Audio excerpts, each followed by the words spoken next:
A morte desse menino de 10 anos e as circunstâncias que envolvem o caso, crianças supostamente armadas, a perseguição policial e a troca de tiros entre PMs e crianças fazem a gente se perguntar sobre a sociedade em que a gente vive hoje e sobre os inúmeros desafios que precisam ser superados para impedir que crianças e jovens, que são o futuro de qualquer país, se envolvam com a criminalidade e, principalmente, que elas não sejam vítimas de casos como estes.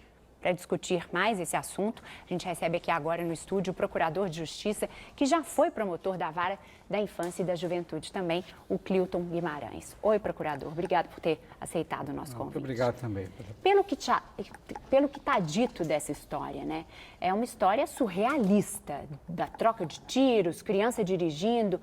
Pela sua experiência, o que dá para dizer? Bom, esse é um caso que, digamos assim, inspira várias indagações. Podemos começar pela indagação da forma pela qual a polícia atendeu a ocorrência. Podemos imaginar que essa não seja uma ocorrência comum, embora se trate de um furto de um veículo pilotado por alguém armado. No caso, alguém armado eram crianças, não eram adolescentes, sequer. Não poderiam sequer praticar ato infracional, teriam praticado um fato ilícito, claro, mas não com essa qualificação. E, obviamente, é uma situação limite, diferenciada, em que a reação da polícia merecia um protocolo diferente, embora, claro, nos possa exigir de policiais também atos heróicos, não é, diante de circunstâncias em que há riscos pessoais também para eles.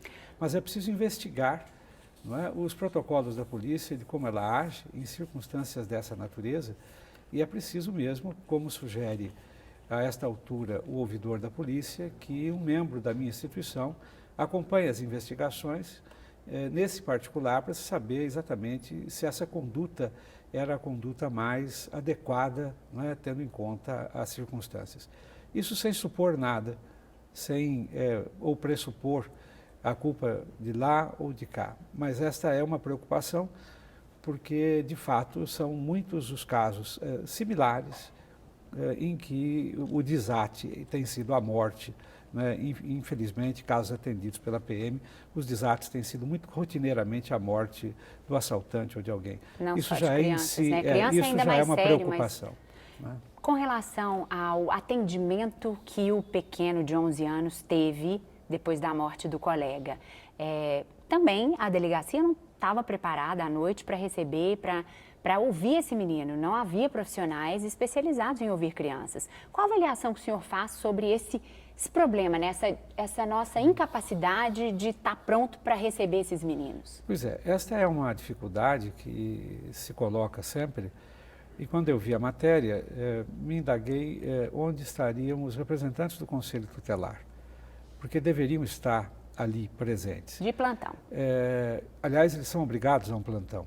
A legislação municipal os obriga a isto. E deve haver alguém de plantão. Então, se não tinha, já houve uma falha. Já há uma falha, porque pelo menos deveriam ter sido chamados, porque eles têm, teoricamente, né, uma vivência na própria região, no próprio local. Os conselheiros são regionalizados e, obviamente, conhecem, poderiam ter atendido, né, e, de certa maneira, facilitado o papel que a polícia teve da indagação e, obviamente, logo em seguida, dar uma atenção a um menino de 11 anos que, como se vê, né, está envolvido em uma situação familiar complicada, complexa, com a mãe já com alguns problemas, o pai, etc. e tal, o que sugeriria essa necessidade.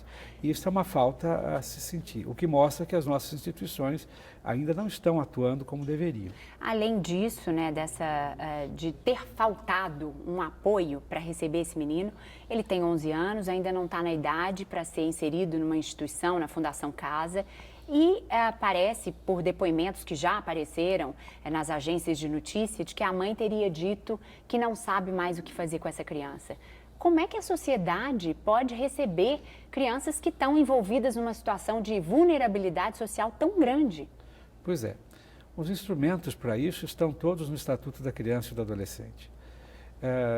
Os dirigentes, os administradores públicos sabem o que fazer com isto. Sabem o que significam políticas públicas, inclusive de atenção à família. Não é incomum que uma mãe diga que não pode com o filho, seja ela envolvida com criminalidade ou não. Portanto, essa é uma situação que não é nova. Essa não é uma situação novidadeira. Há necessidade de que políticas públicas de alcance à família sejam estabelecidas.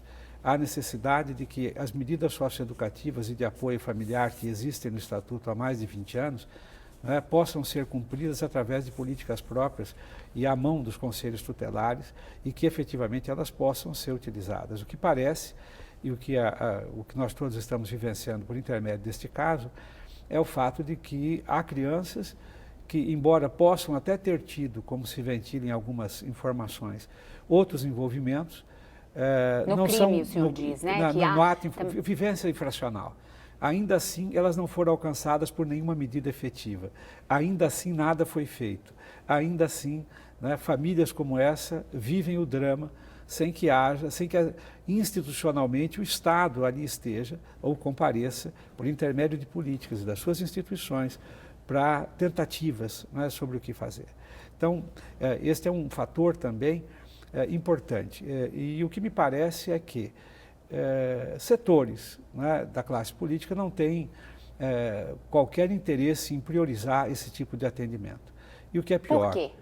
E o que é pior? Parece que a sociedade também não tem interesse nesse tipo de ação social e também não pressiona a classe política para que ela haja. Porque para muita gente, um criminoso começa a ser criminoso desde pequeno, tem que ter outro tipo de tratamento, né? Ainda vigora, de alguma sorte, esse tipo de rancor social em relação àquele que é o autor de delito, o autor de crime, de tal sorte que isto não anima os setores mais influentes da sociedade a cobrarem dos governos e da administração posições mais efetivas no sentido de dar prioridade a essa conduta. O que acontece é que nós temos uma cidade cada vez mais violenta. Uma sociedade perdida, uma sociedade cada vez mais violenta e muito também por culpa da sociedade que não se interessa, pelo quanto esse drama é um drama importante e o quanto ele carece de ações mais efetivas para evitá-lo. Então a gente precisa da sensibilidade, da sensibilização dessas pessoas que estão com o poder na mão para que elas se mexam e façam com que as coisas sejam diferentes para a sociedade estar mais preparada para receber e encaminhar essas crianças, né? Pois é, essa sensibilidade é o que se espera, mais do que sensibilidade, se espera que elas tenham responsabilidade, porque não se trata nem de sensibilidade, a lei exige isso. Não se trata nem de uma sensibilidade pessoal, de uma posição pessoal, se trata de uma responsabilidade que a classe política deve ter em relação de um dever que ela deve cumprir em relação ao atendimento tão prioritário que a exigência constitucional é legal. Está aí há mais de 20 anos e nada ainda é feito de efetivo nessa área. Bom, a gente tem que ser esperançoso, acreditar que uma hora vai dar certo, que pessoas como o senhor e outras entidades que trabalham em defesa dos direitos das crianças e para até diminuir esses índices de criminalidade em que eles estão envolvidos, que a gente consiga reverter essa realidade e ter um futuro melhor, tanto para eles quanto para nós, né? É a nossa esperança, claro. E se espera que haja uma renovação do sentimento social, do pensamento, sobretudo, quanto a esse tipo de urgência, que é uma urgência que não pode ser ignorada de modo algum. Eu te agradeço mais uma vez, muito obrigada. Eu conversei com o Procurador de Justiça, Clilton Guimarães. Muito obrigada mais uma vez.